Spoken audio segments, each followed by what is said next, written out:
in which you get so many themes of so many things going on, and you just have to call somebody. So I called Cindy, my significant other, and I just, rambled on because there's so much going on in this film. Yeah, there is. There's. I got to see that Processor movie though. Oh, But it's awesome. Messed up. And also, if you like gore, the I gore do. in Processor is amazing. Oh. And it's none of this CGI shit. It's all done there, and it is amazing. Well, looks like I got to check something out, but I got something for you guys to check out. I got another intro for you. Here we go. It's your boy Sir Sturdy, and it's time to slice and dice another one. As a matter of fact, it's time to slice and dice episode 473, Big Time Terror, diving into Infinity Pool.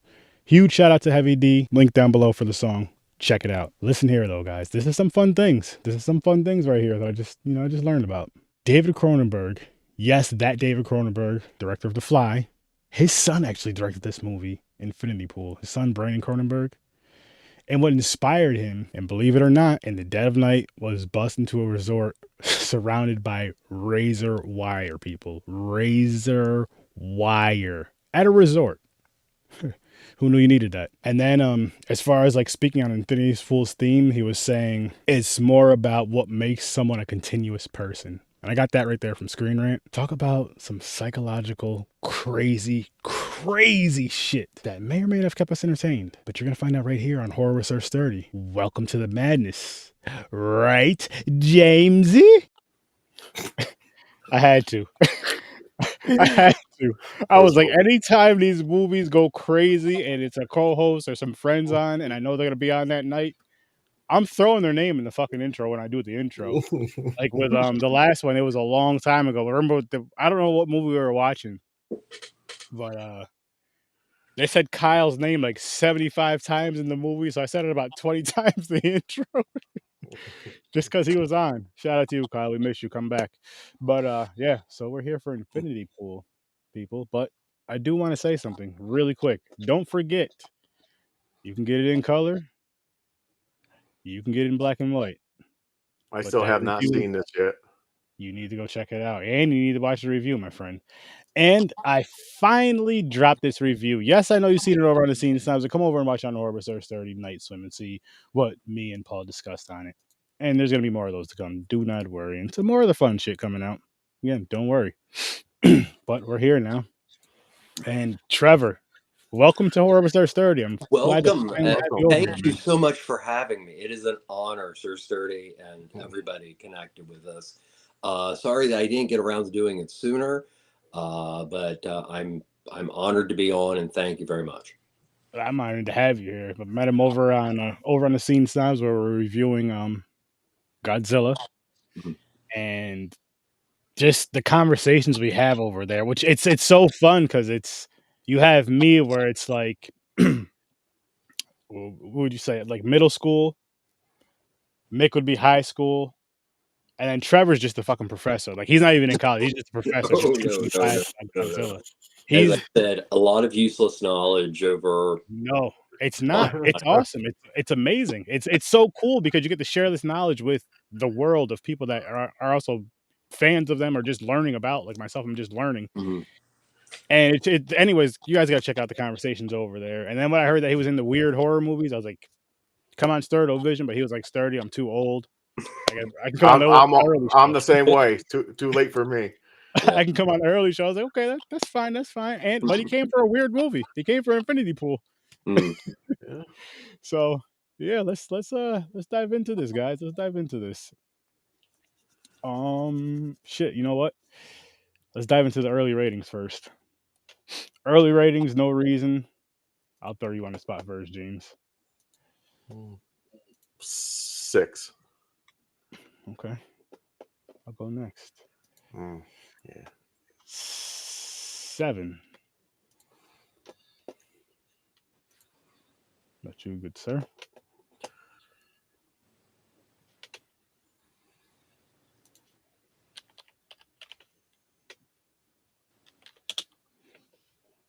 You got one, Trevor? I I'm going to be indecisive. I'm between 8.5 and 9. Oh, Ooh. wow. Play 8.5 for now. Guess he likes the weird. Oh, Yeah. yes. If you ever want to do a show on German necromantic porn, I'm actually the guy you'd call upon. All right. Japanese sadism in the 70s. You can Okay. pull that See? one off too. I mean, Damn. This guy is Never. full of knowledge. Yeah. Knows Full of, everything. you wouldn't even think of it. Just looking at him, you wouldn't think of him having this kind of knowledge. And it's the kind of knowledge that you actually want to know about, not some shit like, oh man, here's another history book. Kids like, oh, who cares?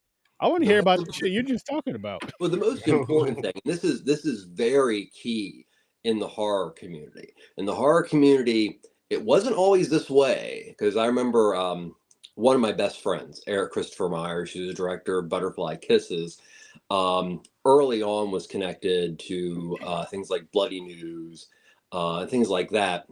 There was a lot more bullshit going on among, the horror community. But the last 15 years, it's really about, the community of loving horror film and sharing your knowledge and, passing on, great stuff you've seen because you want that other person to see it. And now at this age, it's less about finding something new for you, but that reaction that new person gets to something you go, well, you like these things, check this out. That's pure pleasure in my opinion. That's fair. Yep. That's fair. Excuse me. So what drew you into this movie so much, Trevor? Because you gave it 8.5. You're debating between an 8.5 and a 9. Well, I'd gone without watching any Brendan Cronenberg films, and I'm a humongous David Cronenberg fan. It's hard, except for maybe Fast Company, his drag racing film. I have a special place for almost every one of David Cronenberg's movies, whether it be Videodrome, Dead Ringers, The Fly, Scanners, or the one that has the most in common with what Brendan's doing, like Existence. So I walked in with, are you just going to kind of ride your father's coattails? Because this is definitely body horror. But he's grabbed the torch and gone running. So it's just amazing because I saw Processor also. I'm sold on him being one of the next great horror directors. Ooh. See, I gotta check out Processor. Because you were talking about that on the pre-show too, and you mentioned that movie quite a few times. So I definitely gotta check that out because and you said it's gory, so It's very gory. And it's very technology based, and AI based, and okay. it's frightening. And then there are a lot of themes that Infinity Pool has that you can tell are dear to Brandon Cronenberg's heart. So yeah, his films, like his father, are thematic. Now I didn't see Antivital, which was his first full length film, so I don't know. I will after this though. Yeah, I'm gonna have to dive into more of his more of his films myself because this was something where I remember seeing it in theaters, but I didn't remember the film too well. Like after I left and went because I don't remember what the hell I did the rest of that day. But I never went back and watched it. I always wanted to. I just never went back and watched it. And I'm glad I did, but it's still one of those movies I feel like you need to watch 2 or 3 times. I feel like you're always missing something. And that's what I enjoy about it because I'm just like, I know for a fact I missed something. I know for a fact I missed something this time watching it. And it's crazy how like calm and peaceful it starts. Just like, a nice little resort. And little by little, some crazy shit, some stuff starts. It's just little by little. And then shit just hits the fan. And then from then on, it just goes and goes and goes. Even if it's not like a fast paced thing, it's still going. Like there's still a bunch of crazy shit going on. Even still going on in the background or whatever. Like you're just walking into a bunch of just wildness. Like, what the fuck am I doing here? How did I get here? Why am I here? Yeah, this concept of this movie makes you think.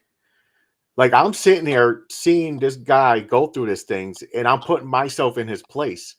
Mhm. What would I do if I see myself there? Mm-hmm. Tell me go kill myself, or go. Yeah, That's some weird situations, right? Much and less think it would become an addictive drug. Yeah, it's like an addicted drug, and he started liking it. It's like Mm. they even showed zoomed up on his eyes, like they expanded, like he was getting high, Mhm. yeah, like it was really hitting him. They showed it in his eyes, like he started to like it.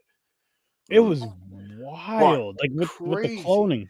the cloning thing in general, just the whole what you find out, after the whole car accident and all that other stuff when they run away from it, you find out they'll clone you because their whole thing is if you kill somebody there that you get murdered, which is just a Well, crazy you thing. need this. Yeah, they'll clone. You need money, of course. They'll clone you, and then the the first son or sons will kill you of that person you killed will kill you, which is just another crazy, psychotic, just a fucked up thing to do. It's Because basically it's like, your okay, clone. Your clone takes the punishment of the yeah, crime. Mhm. no, but the thing is though, if you think about this though, like just think about this, like, are you okay? So your the person dies, the person gets killed. However, if it's an accident or not, the person dies. Mhm. The person responsible gets murdered by that person's child. What does that do to the fucking child? Oh Mm. yeah, he's fucked up. Well, Like they were stabbing the shit out of that dude in his stomach and like smiling and shit. I was like, that is such a strong, brutal, deep scene. If you really fucking like, if you're thinking about the psychotics of it, if you're thinking about what it would do to, if you're thinking about the realism of it and like what it would do to a child, so to speak, like what would it do to their mentality after doing something like that? That's just nuts.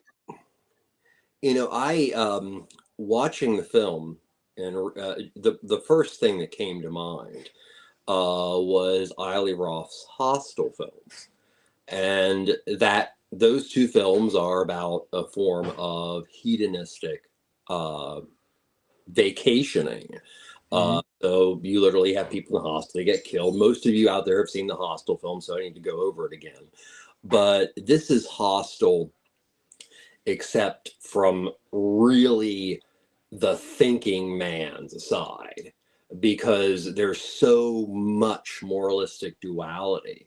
Just the idea of seeing yourself killed, technically, that should that should make you want to walk the straight and narrow no matter Mm-hmm. what.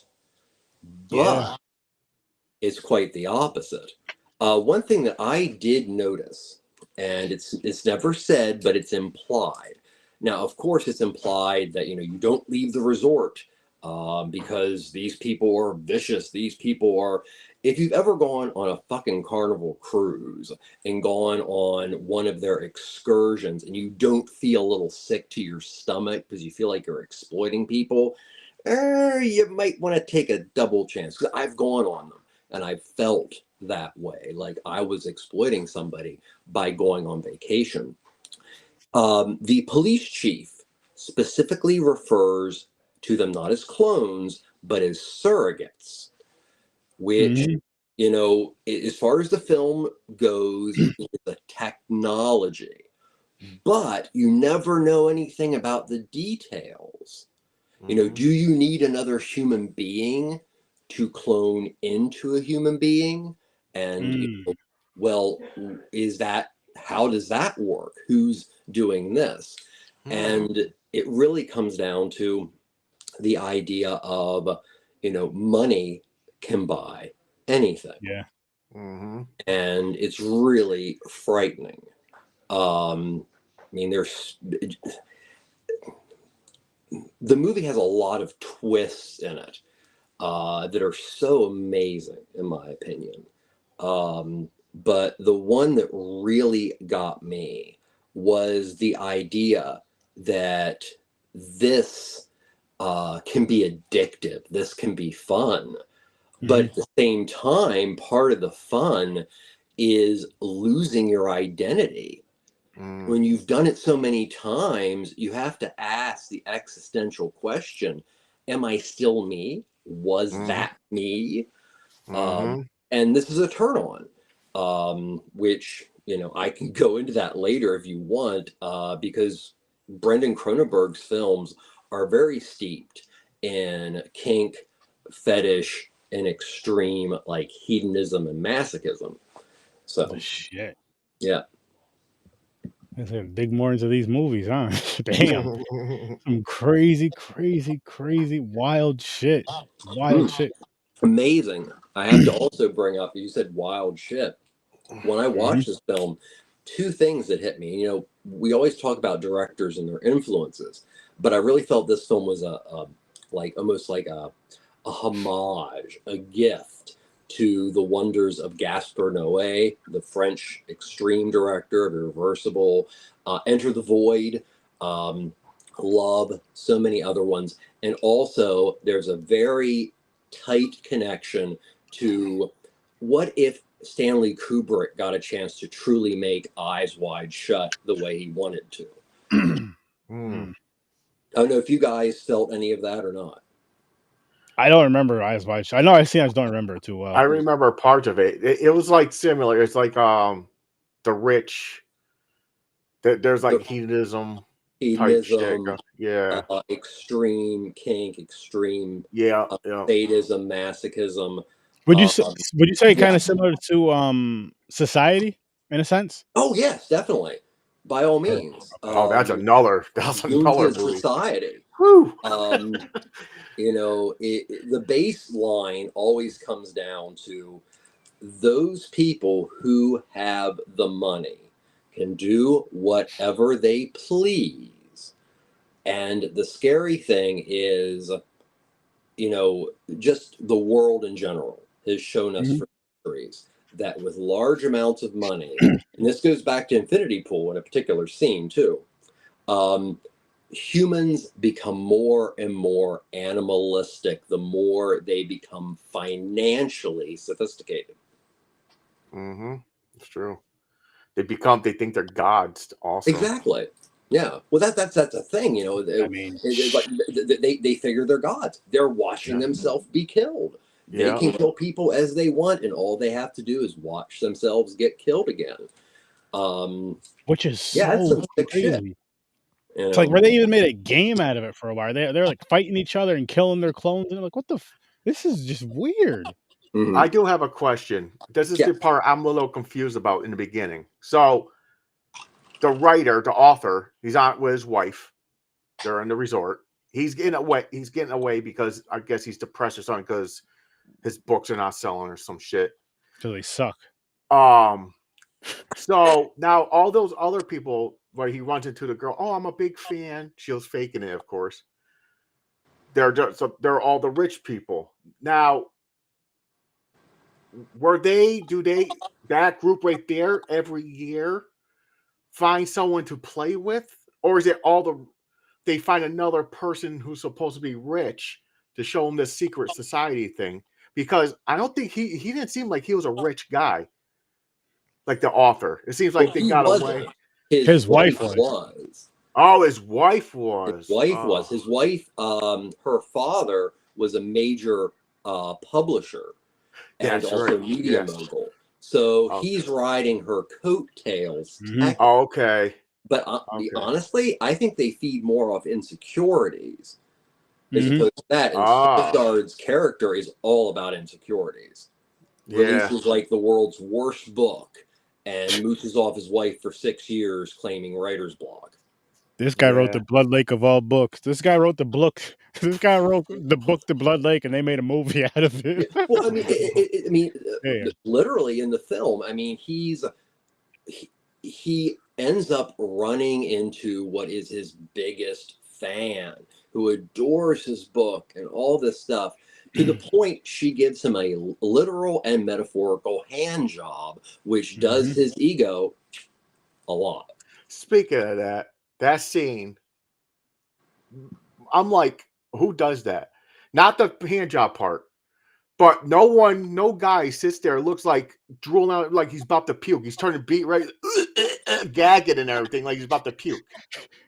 Like, what the hell? The noise is coming out of his mouth. I was like, what the hell is wrong with this dude? I think that's the moral duality there. because he knows he's living off his wife. He loves his wife, and he's taking a piss. And I forget her name, Gabby. Gabby walks up behind him in the middle of the piss and just. So, you know, as a guy, what are you supposed to do? Say, get your devil, get your filthy hands off. I don't know, man. She was giving him giving him a fucking psychotic look while she was doing it, though. Oh yeah, well, she is fucking psychotic. I mean, that can be sexy, but still. Oh man, I don't know. She's past crazy, man. That some people like crazy, the past crazy. That was just never mind. That's for another talk. That's for another show. I've met hedonistic sadists. Oh, they do exist. I'm just gonna leave it at that. That sounds like some some wild shit. Damn, they tortured him too, playing around with him. Like they're like, oh, physically and mentally. Your passport. The detective probably did it because he didn't want you to leave. Let's go kill him. Yeah, or go kidnap him. But it's really a clone of him, and he's beating the shit out of himself. Oh, that's when they really fuck with him. That's when he was like, I got it. He had enough, man. Or they have him as a clone, as basically not feeding him, as acting like a dog, attack dog. I'm like, man, what the hell? That's a very another sexual thing there. Yeah, yup. You know, and she mentions it before in one scene when they're shooting up the apartment and everything. Gabby even mentions about the idea, well, did you ever want to have sex with me and your clone? That's a thing. Yeah. Oh, okay, so I don't want to go off the subject, but one of the things I kept thinking about is, okay, so what makes the media world run? What brings in the most money? And that's the porn industry. End of story. The porn industry has always been on the cusp of all technology. Elon Musk, in probably about a year, will have a beta version of an AI-run robot. Now, I saw that on the news, and I was even around my kids, and the first thing that came into my mouth was, wow, that's going to revolutionize the porn industry. But it's also going to make people more easily sadistic. You know, if they can have a somewhat lifelike robot that can do whatever they want, program whatever it takes away that wall. That wall goes away, and eventually somebody gets killed. Yep. Wow, that's true. It's craziness. Craziness in this freaking world. Yay. Just excited for it. Just can't wait. It'll be hundreds of years from now. We're still far from that, people. Don't worry. We won't be here by the time that crazy shit happens. I won't be here. That's my children's children or whatever. Long gone. Apple has just announced the beta release of a eye concept that you wear, that you'll be able to scroll and use your eyes as a cursor, and for certain twitches you can do various other things. That's crazy. Yet again. What industry is that going to do well on? I'm good. Yeah. Listen. Here, geniuses doing all this technology bullshit, don't do it. Figure out here, give this technology bullshit ideas to script writers, let them write it in horror movies, and they'll let you know what's going to happen.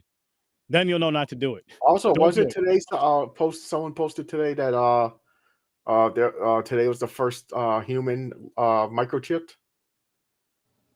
There's something about a microchip. Anything about that? I have to look into that. True or not. I think I seen that too. It might have been in one of our group chats. I don't know if it was true or not. I'm not sure. But either way, man, there's just so much. It's like, just put it in a horror movie. Put it in a movie like this. Infinity Pool will show you what they'll do with shit like that, and it's not gonna be good. It's not gonna be good at all. It's gonna be a bunch of killing and cloning, and a bunch of other wild shit. It crawls under your skin and doesn't leave for a while. Sure as hell don't. The best of body horror, my opinion. This right here? Yeah. Well, I mean, it's a logical progression for what his father was doing as far as because he's bringing in these concepts of technology. If you look at his previous film, Processor, that in a quick soundbite is about a secret organization that through AI and certain technologies can basically upload you to a person, and then that person can kill another person. The thing is, the shadow community behind that's paying for it. So Brendan is, really looking ahead. And I got to give him amazing credit. Yet again, I don't feel he's riding his father's tail coats at all. He's just, man, he was raised around it, and he's going to continue it. I like it. I love it. I love it. And it's cool to kind of see the legacy go, not only go, but grow. Because yeah, he may have some, like, with the weirdness, with the psychological stuff, with the body horror stuff, yes, but he still made it his own. So it's not like, it's like, yes, I got the basics from my dad, but everything else is my own thing. Like, I don't want to copy him. Not because he's great, but because I want to be great on my own, not because I'm copying him. Which, shit, I can't wait to see more. And I definitely got to see the other movie now, Processor. I definitely got to see that, because just the more you keep mentioning it, I'm like, all right, Sturdy, put that right here in your Everybody brain. out there, if you like gore, like myself, it delivers. It's practical effects gore. Great. That's even better. Great. Now, was this your guys, both for you two, was it your first time seeing this movie, Infinity This is Pool? the first time I've seen Infinity Pool. Yeah. Really? Time. You too? Mm-hmm. Yes. It's only the second for me, and it's one that I'm watching it again today. It's something I wish I would better watch maybe one or two more times, at least in between.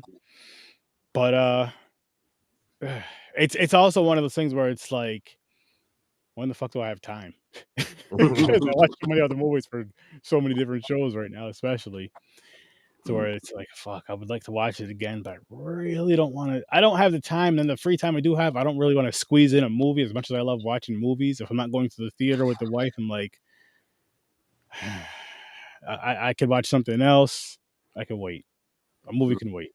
I love watching them, but there's times where I'm like, you know what, motherfucker, I watch damn near 10 movies a week just for shows. The extras can wait. The extras can wait. Let me pull this wheel up while I'm thinking about it. But what do you else have to say about this one, though, James? What else you got in this? Did anybody catch every little detail into that montage of orgy? Oh, the fact that his wife's involved too. That's what I'm. Yes, see, Yeah, I and knew I also seen her. this is a How did she get carryover from involved? Processor. Sorry to interrupt, but this is a carryover from Processor. In Infinity Pool, when they're in the hallucinant drug stupor, there's a point in which there's like a face ripped off, which I think is his face. Mm-hmm. And that's actually a carryover from some of the most intense scenes of Processor, but it's the most obvious metaphor for I tear myself apart, and what am I going to find? Yeah, so that I mean the montage in this film is great. I mean, some great editing. Yeah, if you watch this and Gaspar Noé's Enter the Void in one night, depending on what you're doing, you might not be able to get out of bed the next morning. I really got to watch Processor now, man, because it's fucking awesome. Now you're saying how there's a little connection with this movie, so it's like I gotta fucking see it. I'm gonna watch it. But let me pull up the wheel to see what's going on for next week on Horror Search 30. Peoples. Where's that at? Oh, shuffle. Let's see what's Go swallow. Yep. The title alone is what made me throw it on here. So this wheel is called "Till Death Do Us," and it's supposedly like couples in horror, and we're getting swallowed. I forgot to take Infinity Pool off from last time. Mm-hmm. I don't even know what the hell happened, why I didn't take it off, or what happened, but oh, look at that! I called it.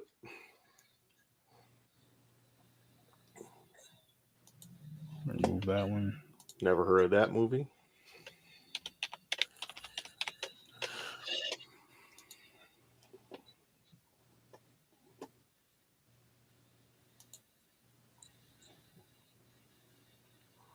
Man, fuck, if it goes to infinity pool, I'll take it off and spin it again. I can't find that X.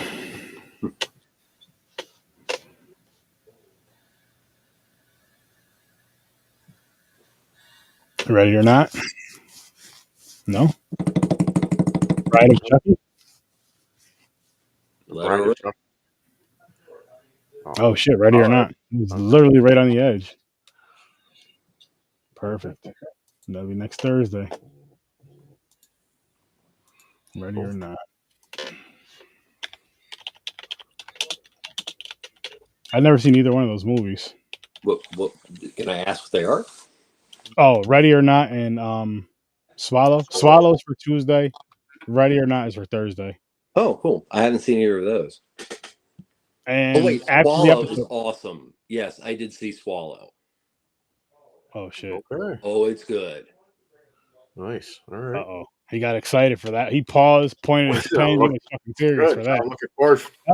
That wasn't even serious. That was old school serious. So you know he means business when he does some shit like that. Old school serious. And he had the 4 rings, and you got to respect that. I seen that. He did that real quickly. Look at me, motherfuckers. You got to respect that. I respect it. I love it. I'm kind of It's from a the era. wonderfully fucked up film, so I think you guys are going to enjoy it. Oh, I can't fucking wait. Oh, I can't wait. This sounds like something that would have been perfect for Sterto Vision, like the weird and creepy. But, you know, I didn't know. I didn't know, guys. I didn't know. I'm sorry. I'm trying to gear that towards Sterto Vision. All the weird shit, all the indie stuff, which is great. All that fun. It's going to be down there. What was the first movie again? The first movie was Swallow. The second movie, and that's for Tuesday. And then for Thursday, it was Ready or Not. Ready or Not. Yeah. And I'll send you the movie covers after this episode's Cool. over too. Awesome. Sounds good. Oh, I can't wait to see those now. Man. Infinity freaking pool. Like the way, you know what was funny is the way it ends. Well, the way you think it ends with the airport part, how they're just all nonchalant, like, yeah, have a safe trip home. Yeah, that was wild. After torturing him and everything, I'm like, okay. Yeah, but then pose a question to you guys about the ending. Yeah, because I have one too. I have my Okay. the same as So, yours. do you feel? Okay, so the end of the film, and I hope it's okay to just talk about the end of the film. Oh yeah. Going to, is him sitting on the beach of this imaginary island during the rainy season when tourists aren't supposed to be there. Scene before that is the resort shut down for the rainy season, and then prior to that, we see him get on a plane. So, does he really leave? Is it him, or is that emptiness and that him on the beach in the rainy season alone is always going to be there in his mind? Or is it really him? Oh, that's such a great question. Because it could, because I was thinking about that. I'm like, okay, which one is the clone? Yeah, or is it a clone? Yeah, was he imagining himself flying somewhere? Because you think about when he was on the phone with his wife, or who we thought was his wife at one point, talking about, I'll be home at 10, and then you go from there to the shady looking airport to the goodbyes and all that stuff, to him getting on the plane, to him on the beach. So I'm wondering if the him on the beach, if he was never even connected with with that last altercation, and if he was just like alone by himself. Again, because you don't know how many times he got cloned. It got exactly. Yeah, because that's part of the idea in the movie is, it's such a, an amazing rush to, kill yourself and, get to the point you don't know if you're really killing yourself or anything. I mean, these people are junkies, sexual junkies, actual legitimate drug junkies. And as I say, like the worst of hedonism. For me, what I thought the ending was he does leave, but after everything he's been through, and he also reaches that point of not knowing his own identity, he basically, he has to wrestle and bash the face in. Like, bash the face of himself, which is showing how much anger he has to himself. And he leaves this, and then we see the empty resort, and then you see what I think is what's left of his mind. Oh, that's deep. It's one of those things. It's one of those endings that I really do enjoy. That I'm sure annoys people to where it's. I feel as fans, you can damn near go in any direction Oh yeah. or whatever, and nobody's wrong. It's just cool to hear different ideas. And it's like, where is he? He could actually, at the end, that could be him. He never left, and he actually Change found his mind what and turn he- around or something. Yeah, that he actually is now getting off on these things. That he is an extreme prey, submissive, masochist. That now, he waits for those people to come back and give him whatever actually he found was exciting. And maybe he did fall into that, Yeah. just abyss of, whatever was going through their minds.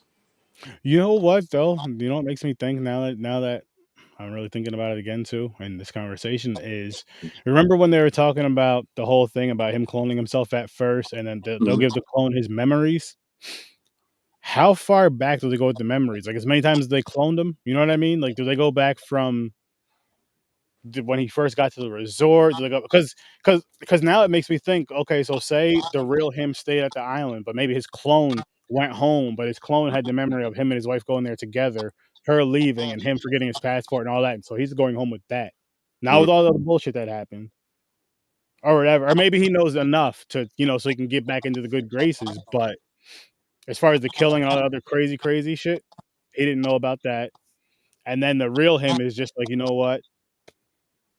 I really do enjoy this. I'm real comfortable with this. I'm just gonna stay here. Like you're saying, like he's just waiting for him to come back. It could be If you have the idea that, say, I sorry to interrupt, but the idea of what if you really put it on its side and say when they clone you, you are actually the surrogate and you're given just enough memory to come back again and again and get yourself, because they'll do it multiple times in a season, but maybe in its own way that is the island and the technology based community actually brainwashing the tourist. They send home the surrogate Oh shit. with such, basically, with nothing but, I have to come back next year. I have to come back next year. Oh shit. I have to kill myself again. Yeah. Shit, man. Just brainwash them. This is one of those movies to where you almost wish it could be a series. Like you're glad the way it started and ended, but then there's part two. It's like, I wonder how this would have worked as a series. I wonder how this would have worked as a book.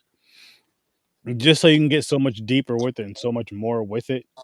But then you also think, I also have the mindset of, all right, now you don't want them to give you too much to where it's like, to where they just do way too much and it's just like, oh, now you overdid it. Now you just fucked it up, man. It was a masterpiece. It was beautiful. It was great. It was cool. Even though I'm gonna stick with my 7. I'm gonna say it's a masterpiece as a 7, just with certain things. The art, just the visuals, it was different. I loved it. The close-ups, like into the eyes and everything, and it was like real shaky and shit, and into the faces. But like, it wouldn't be like it wouldn't be like a pretty spot. It'd be like right here, like shit, man, like back the fuck up, like damn. Well, But I think it was important they didn't give a lot of information. I mean, this exclusive club, virtually nothing about them. No. And I think if they tried to pad out the story with, who these people are, it wouldn't have the effect. And it also doesn't have that underlying cult quality. I mean, there is definitely that almost like, you know, an exclusive club, a cult. Yeah. Yeah. Definitely. Yeah. They didn't make it feel too culty though. I guess No, that's just a these were better word people for it. of they had faces, whether it was Yeah. theirs truly or not, but they did horrible things Oh yeah. And right, like it was without normal. People all consent, and happy. you know what, that's the big thing. You know, Skarsgård's character never consents to these things. No. And when you look at hedonism and you look at extreme ends of, you know, fetishes and kinks, which definitely Brendan Cronenberg references in all the films I've seen, consent is very important. Mm-hmm. But in his world, there's a break there, and Yeah. what makes it truly horrifying. Oh, shit, man. This would be a bullshit ass vacation. Like, you imagine that? Just going, just your friends telling you about this fucking, like, yeah, man, I heard about this island, this trip. How much is it? You can go there. You could bring a friend for like $200 round trip, and it's a resort. But, I'm not going. That's way too cheap. Like that's the type of trip that shit is. Like I seen movies. Yeah, like I watch horror movies. That's a bad. Like you just look at it out like, yo, listen, man, that sounds good, but I've watched way too many horror movies. That's a terrible idea. Nah, I'm just gonna stay home. I might see you when you get back. If you get back, I'm not going to that shit. Oh, another thing. I like Mia Goth and all, but I I was getting so fucking sick and tired of her yelling my name. James, that was fucking funny. James, what are you doing, James? Fucking shut up, bitch. I'll say this though, James. You have to be happy that Puerto Rican Chris did not watch this movie. It was reviewing it right now because you know what he'd be doing right now. I know he'll be fucking that voice. yelling. Yep, that voice exactly The whole time. Jamesy. But then did she call him Jimbo at one time too? I was like, ooh, she may have.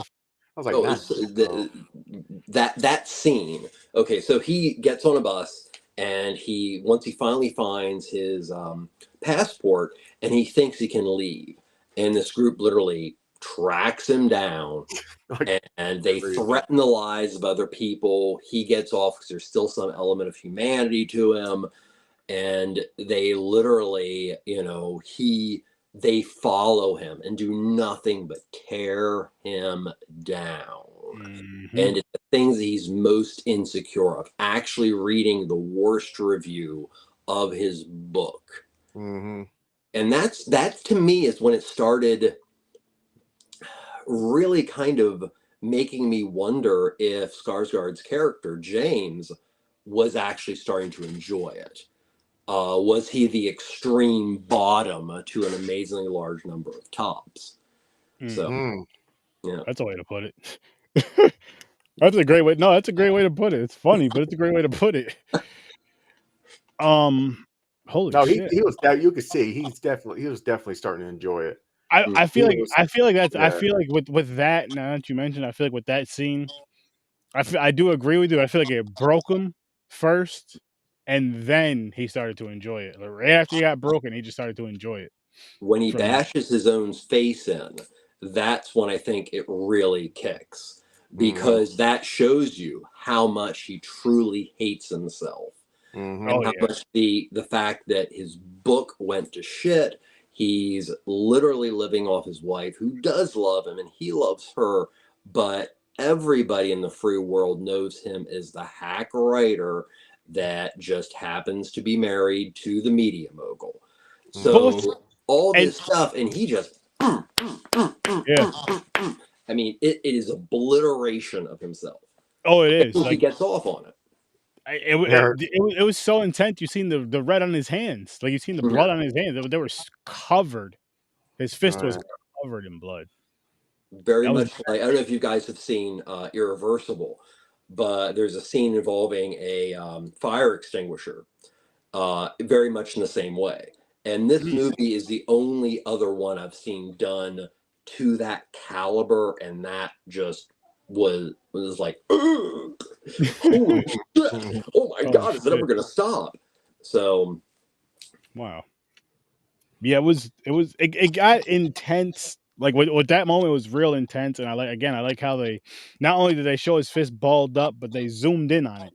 Like they zoomed in on the side of his fist with the blood dripping from his own face on the ground. Like it was just fucking like it's mind boggling. Like this is one of these movies where you don't want to sit down and talk about it, or you don't want to be in the conversation if you've never seen it. Like you don't want spoilers. You just want to go see it for what it is.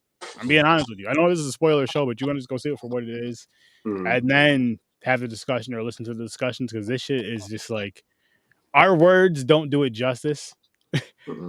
It's too hard to. Like you need to see the fucking visuals. You need to see the visuals of this. Like I said, I'll just put myself in that situation. I don't know what I would do. Like I don't know when I would break.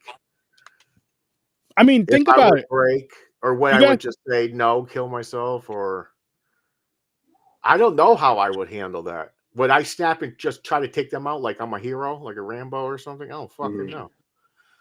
That's tough though, because it's so many people against you, and then on top of it, you don't know how many clones there possibly could be. That whenever, or they could just go. I don't know how long it takes to make a clone, but they never specify on that. Well, it's so vague. It's so amazingly vague, and that's why I brought up the surrogate thing. You know, is there another level of killing, murder, and cloning, lesser of humanity? We don't worry about them. Now, actually, I got to give Brendan Cronenberg a lot of credit, because when they do have the scene in which he is, nursed back to health by people of the island, and then the whole group shows up, and his clone is in a collar as a dog, kink alert. I got to give him mega credit, because I saw that, and the first thing I thought is, oh my God, he's going to go to Ned Beatty on this motherfucker. And he didn't, which I got to give him credit, because I think that would have been too much. Yeah, they feel like a pig, but it's as intense, if not more. Oh, intense! I almost, which I bumped this up to an 8, but I almost feel like intense is an understatement, just for the fact of how I don't even fucking know. I don't know what to call it. I guess intense, because I can't think of anything else. Intense, brutal. It was just a wonderful mind fuck. Fuck, exactly. It was like a mind as much as drugs, boys and girls.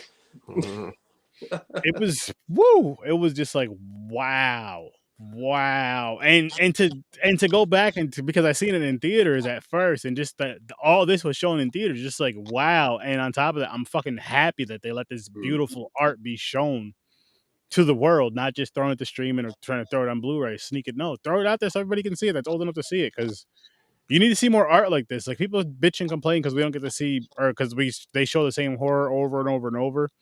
And then when they do stuff like this, it's not really talked about as much as it should be. Hollywood needs to be funding this and Godzilla -1 level films, and not Transformers films. So. Yeah, but I'll say on top of that, let the people that are in control of those films stay in control of those films. Just help them with the budget. That's all. You'll get your money back. That's all. Don't put no Disney twist on them. No, don't add your 2 cents to it. Just add your dollar bills. Add your dollar signs, not your 2 cents. I say, something happened. No, but I was surprised with this movie. I didn't think I was gonna like it. Really? Yeah. Just how it was saying, like the synopsis, I was like, "Hello, can you hear me?" Yes, sir. Well, sorry about that, guys. Bluetooth fun. Well, I was saying it's 30. When I first before I started the movie, I watched it yesterday. I read the synopsis, and I was like, I don't know if I'm going to like this movie, because it didn't seem like it was my type of movie. But I'm watching. I'm like, okay, I see where they're going with this. I was like, all right, cloning. I was like, oh shit, that's fucked up. Oh damn, what would I do? I got into it. I'm like, oh fuck. So it started getting better and better. And I was like, damn, this fucking movie is. I was just shocked. I was like, okay, this movie is better than I thought it was gonna be. So yeah, it's crazy. Actually, I might score up to 7. Okay. It's okay. It's and better. For it's me, like better than a 6. For me, I'm a fan. I love Mia Goth. Like any movie that I know that she's in, I'll give it a chance. And she just fucking. I feel like she's at the point where she just damn near steals the scene in every damn scene she's in because she's that character. Like, you know what I mean? Like, I feel like she's that character in those scenes to the point to where it's just like, holy shit. And I mean, a lot of the stuff that we've seen her in, she's crazy. But hey, if that's your You strengths, think she's gonna be the next horror queen? Like she's gonna be in a lot of horror movies? I hope so. It's looking like it, but I hope so. I mean, she did X, she did Maxine, Pearl, she's doing Maxine, she did this. I'm sure she's. I have to look at. I don't know her whole film history. Right now, it's just all horror I know of. I don't know. But I don't know if I ever seen anything else. And I hope she keeps going. Like, I would love to see her, retire as an icon. I would love to see her grow and be an icon in horror because she does amazing, and she's great being I love that she's being a villain in most of it. She's a great, fantastic villain. Like, playing that wild, psychotic role is just awesome. Well, she points out that she's an actress in the film. And she plays on that right away because as soon as you meet her, it's an innocent, seductive quality. It's a admiring quality. And this quickly changes the innocent fangirl quickly changes to the one in charge. Seductive. Yeah. Controlling. Sadistic. Sadistic. A big flip. It went like 180. Great hand jobs. Gotta throw that out there. Yeah. He fired off pretty quick from a hand job, so she must know what she's doing. That crazy look must have helped. but no, seriously, like I'm just a big fan of her. Like, she really takes it to the next level with these characters. I mean, if you go back to X, where she's playing Pearl and Maxine throughout this film, two different characters, both very sexual characters, but two different characters. Actually, most of her characters are, but I'm not complaining. Anyways, two different characters in this one movie, and it's just like, holy shit, like, where is this gonna go next? I can't wait to see. I can't wait to see what she's gonna do next in her career. So, hats off to her. Whoever her agent is doing a very good job of reading material. Agreed. But I guess we can wrap this one up, gentlemen. Trevor, you want to let the people know where they can find you? Oh, you go to ambassadorradio.org. It's a radio show, but it's also all kind of other stuff. We focus on the B side of music history, but we also touch upon film and other things like that. Awesome. Even knowledge and music. Jeez. Yeah, everything. Except things that are truly useful. Listen, music and movies bring happiness. That's more useful than a lot of things that we claim to be useful in this world. Very true. But listen, if you want some more happiness, people, tune in to Horror Research 30. Matter of fact, tune in to Sturdo Vision midnight Friday, so technically Saturday, 12 a.m. And we're going to be reviewing MILFs versus Zombies. Yeah. I have no idea what that's about. Well, I mean, it's about MILFs versus Zombies. I didn't watch it yet. I'm going to watch it tomorrow. The title. You know that DILF is a thing now? Yeah. Yeah, I went, my kids took me to Spencer's, and there's a whole wall. And then as I'm walking through the mall, I see 2 or 3 young girls and I'm like, okay, I'm pretty up on a lot of stuff like that, but I had no idea that it was. Because dad bods are it. Dad bods are it. It's no thing now. Everybody wants a dad bod. Yeah. So they claim. That's what they claim. Yeah. So they claim. We want some dad bod. We don't even want them. We just got them because we're lazy. That's the only reason why. But guys, seriously though, make sure you tune into Sturdo Vision tomorrow night, midnight, for MILFs versus Zombies, and then this Saturday, 9:00 Eastern Time, Popcorn and Pints. We are reviewing Star Wars, Rogue One, and Star Trek. Final Frontier. Boom, Final Frontier. So you know what we're talking about sometimes. Tune in for those shows. You're gonna have an amazing time. Guys, thank you for being here. Everyone else, Thank you so much. Thank you both. It has been a huge honor. So glad to have you on here, Trevor. Can't wait to have you on here. Hopefully again. you will have me on again. It would be. Oh, definitely. I love it. Thank you. Fuck yeah. Your knowledge is amazing. You're fun to have on. Oh, no. Everyone else, go check out Trevor. Listen, we're out of here. Peace.